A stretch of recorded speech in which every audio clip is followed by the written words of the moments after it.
गोपाल नाम का एक लड़का रहता था।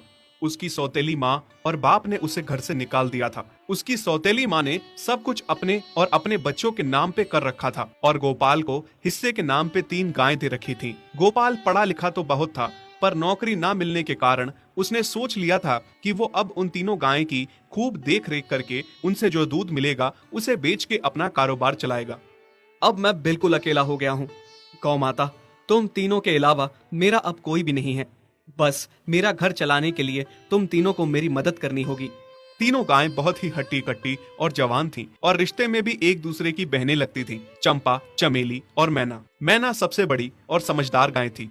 चंपा गर्भवती थी और चमेली को अभी अभी बच्चा हुआ था। वो दूध दे रही थी, जिसके दूध को बेच के गोपाल का थोड़ा बहुत घर चल रहा था। पर गोपाल को अब चंपा और मैना पे पूरा भरोसा था कि जब उनका बच्चा हो जाएगा तो वो खूब दूध देने लगेंगी और जिससे उसका कारोबार अच्छे से सेट हो जाएगा। देखा चमेली बहन, हमारे मालिक को कितनी उम्मीदें हैं हम तीनों से। हाँ चंपा, सुना मैंने, मालिक ने हमसे कितनी सारी उम्मीदें लगा रखी हैं। और उम्मीद रखे भी क्यों ना, कितना समय खर्च करते हैं मालिक हम पे और कितनी सेवा करते हैं हमारी, कितना खिलाते पिलाते हैं हमें। और फिर हम मालिक की उम्मीदों पे खरा ना उतरेंगी तो धिक्कार है हमारी जिंदगी पर। सही कह रही हो बहन तुम।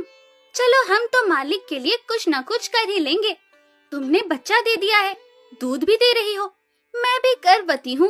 थोड़े दिनों में मैं भी बच्चे को जन्म दे दूंगी, फिर दूध भी देने लगूंगी। लेकिन इस मैना दीदी को देखो, हम दोनों से बड़ी हैं, एक बार भी बच्चा ना दे पाई आज तक। क्या इसका फर्ज नहीं बनता मालिक के लिए कुछ? ये तो बड़ी हैं, हमसे ज्यादा इसको मालिक के लिए करना चाहिए था, लेकिन हम छोटी होकर इतना सोच रहे हैं। तुम दोनों ऐसा क्यों कह रही हो? क्या गलत कह रहे हैं हम? सही तो कह रहे हैं। कितने सालों से बांझ पड़ी हो तुम।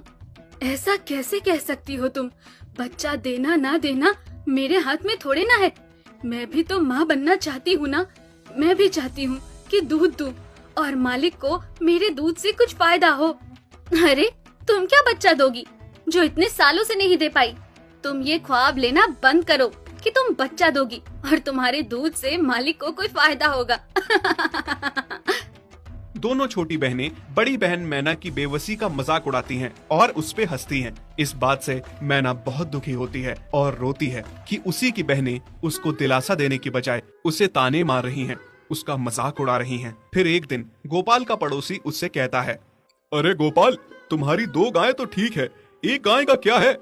उससे तुम्हें कोई फायदा नहीं है, बेच क्यों नहीं देते उसे? अरे नहीं नहीं भाई साहब, बेचना क्यों उसे? अभी बच्चा नहीं दे रही तो क्या